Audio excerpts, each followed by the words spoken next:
Is Prophet Emmanuel Makandiwa lying about the vaccines and that he was not anti-vaccines? All that coming up in the show. Hello and welcome to JCTV, your channel of choice. We bring to you commentary on all the issues that are happening in the Christian faith. And today we are looking at the biggest story of them all, the story of the followers of the leader of UFIC, Emmanuel Makandiwa, who then said yesterday that his members must go ahead and get vaccinated. There is no chip in the vaccine. There is no mark in the vaccine. Christians that are afraid, fearing for their lives, and trying to protect themselves and their loved ones from receiving the mark of the beast by receiving the vaccine. This COVID-19 vaccine is not the mark of the beast. Thank you, Father. What was the reason? And there's also one thing that he also mentioned in that program, and which is talking about the coming of Jesus Christ. And I'm going to prove to you with scriptures that he did not read in his presentation. So first thing that we want to look at is that a lot of people have been asking, did he change on his position about the vaccines? Yes, he did change. I've watched the whole of his video, and I've also watched part of the video that he did early last year, I think around mid-March, April, when he was saying that I will disobey my government. And also, one thing that he also mentioned was that he said that the vaccine was like the tree of knowledge of good and evil. And when Of dealing with these things, I'm just telling you the plan. Thank you. Now, so when they come with the tree of knowledge, a combination of good and evil, the vaccine and the chip, it has to be put into the human body for communication purposes. Because then God came down to a man who had just been vaccinated. He said, who told you that you are naked? What is telling you that you are naked? You see? So they will come. This time, because they are improving, they are not always going to be using a metal needle. They are now, I believe, if you study, they are saying it will be something like sugary. They will be able to use a needle, they push it into your body, and then it remains there. Once they leave it there, the syringe, the needle itself, then it gets dissolved by the blood. Then the chip remains there. The vaccine remains there. To prove to you with scripture that the tree of knowledge of good and evil is not the vaccine, and he was wrong. The first thing that you want to know about the tree of knowledge of good and evil is mentioned in the Bible. What is mentioned in the Bible is that the tree of knowledge of good and evil was there in the garden. That's a fact.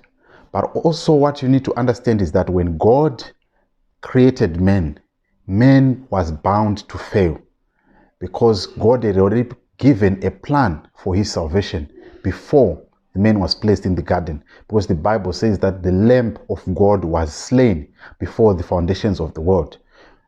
We know that before the foundations of the world, there was no man that was there. So if the Lamb of God was slain before the foundations of the world, it means that man was bound to fail. The second thing that you must understand is that the Bible says that there was the tree of knowledge of good and evil in the garden, and there was also a tree of life. So how were these people going to identify what is good and what is evil if they had not eaten the tree of good and evil? So God knew it all along that man was going to fail. And we know that the tree of life that we hear in the book of Revelation, it is Jesus Christ. So the failure of Adam was bound to happen because it was a pre-planned thing. God was not taken by surprise by the sin of Adam. So the tree of knowledge of good and evil was placed there strategically to make sure that men fail and then they will get salvation from Jesus, because there is no one who was going to get salvation besides the death and the resurrection of Jesus, because the lamb was slain before the foundations of the world. So that cancels the issue of the vaccine being the tree of knowledge of good and evil. I think you get that part. And I've got the video that is on JCTV Zimbabwe Facebook. You can go and check out. It's about 3 minutes long, so you can go and watch it. Then the second thing that I want to address is, he said, because I watched the whole presentation, he also then said that the people, us bloggers or people that do commentary on his presentations, we cut or we don't talk about the entirety of the video. And I listened to it so that I can do him justice. But the impediment that we then find is that once you put his video on your page, or when you put it on your YouTube, they will hit you with a copyright strike, because that's what they've done in the beginning of the video, that if you make any comment and all of that, but all that has been covered, it is covered by fair use policy. So but we don't want to upload the entire video, because it is there. We can always refer you to it so that you can listen to it, so that you can listen with unedited version of the video. So let's come to the issue of how he presented the first announcement that he made. The first announcement that he made was the announcement that Jesus was coming soon. And before we even get to that, there is the issue of the mark of the beast. What is the mark of the beast? Because he said that the vaccine is not the mark of the beast. But he had already said that if you have it, you now have the tree of knowledge of good and evil. But want to define what is the mark of the beast. The mark of the beast is all explained in the book of Revelation chapter 13. But if you check, is the mark of the beast coming, or the mark of the beast is already here? The mark of the beast is already here, because the Bible, if you read the preceding verses, they will tell you that when the beast, it was given power to perform miracles. It was given power to perform miracles. It will do signs and wonders. It will bring fire from heaven. But it will then deceive the young and old. So the mark of the beast, it's either you have it or you don't. These are two things. If you don't have the mark of salvation, which is the salvation that comes from Jesus Christ, you don't have the mark of the beast. But if you don't have the salvation that comes from Jesus Christ, you then have the mark of the beast. You cannot be in the middle. There is no middle ground. So the mark of the beast, you might be having it right now. It's not something that is inputted in your skin. That is what the Bible says. The Bible does not speak of the mark of the beast being put on your fleshly body. It speaks of your forehead. Remember, your spiritual body has a body. And if, as I'm communicating with you, I have my spiritual body, which is being housed by this physical body. So if you get born again, what gets born again is not this physical body. It is the spirit that is inside. That's where the mark of the beast can be placed. So if the mark of the beast is placed on your spiritual body, how can it be placed? This body is the gateway to the spirit, because I can be able to listen to the word of God using this physical body. So when I use this physical body, I then access to my spirit using this physical body. So how does the mark of the beast then get into my spirit? It gets into my spirit by me listening to the wrong word, or listening to the wrong gospel. Then it gets into my spirit. My spirit accepts that, and when it accepts that, it is sealed for life. That's why the Bible speaks of the Holy Spirit being the seal of your salvation.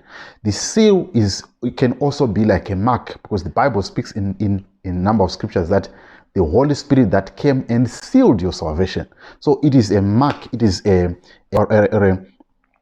stamp to say, I have sealed this person. Just like when you are using your passport, if you're passing through the border, for you to ascertain that you have passed through the border, they put a stamp, and that stamp is a surety that you have passed through the border. You did not use other means.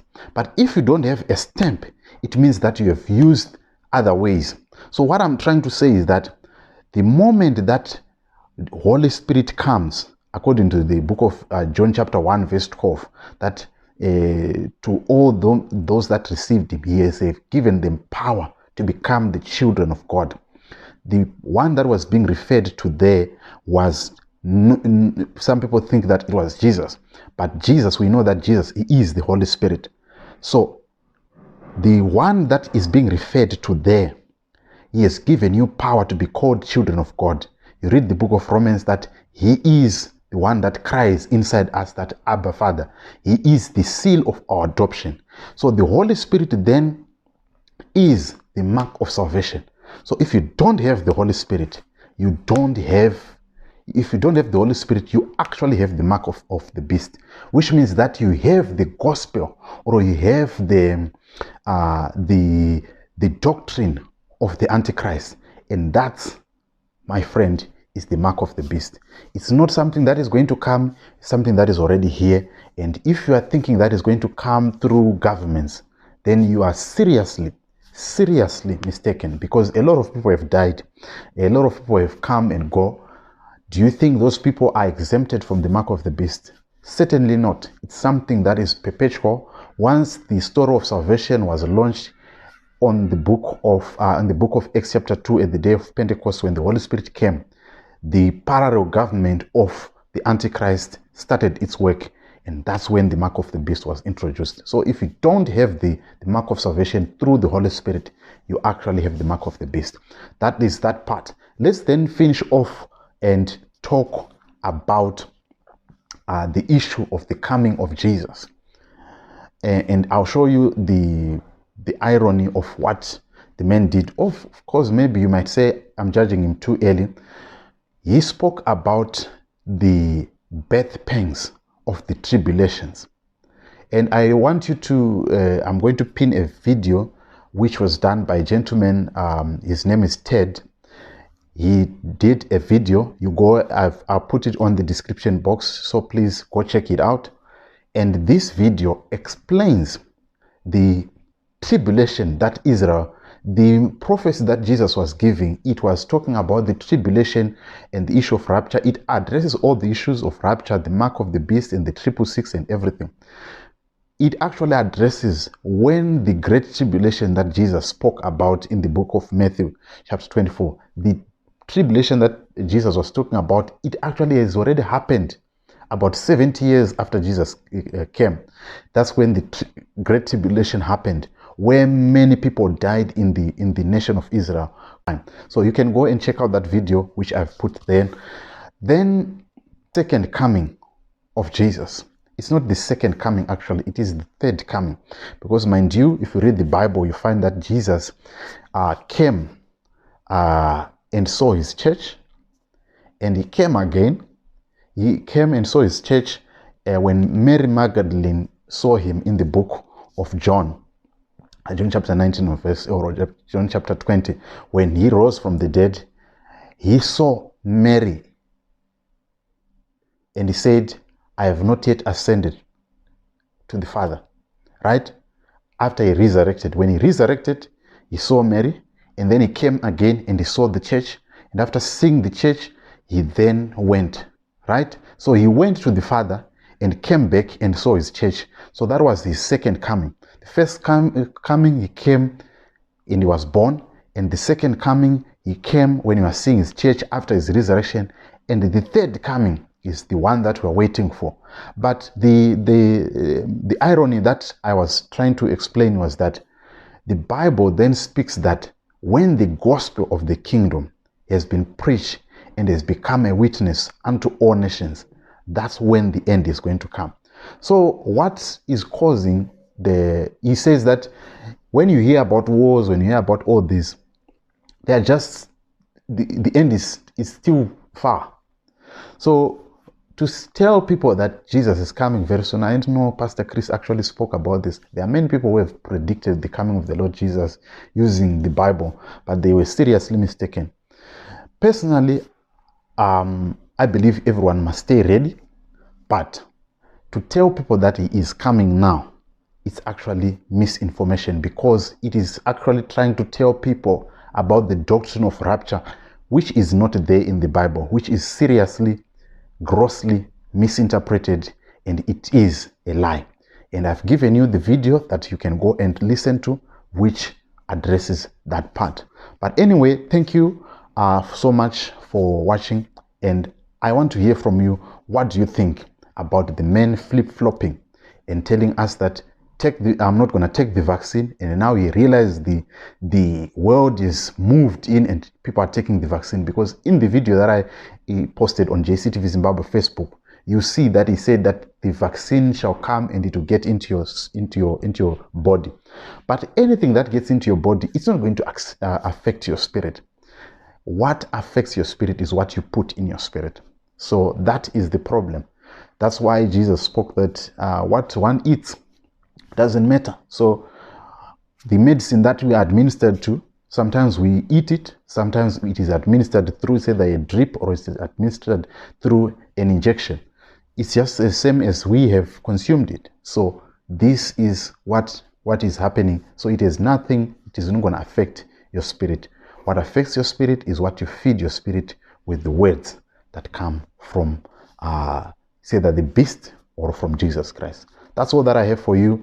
Thank you so much for watching. Tell me what you think on the comment section, and if you're new on this channel, please subscribe, and I'll see you on the next video.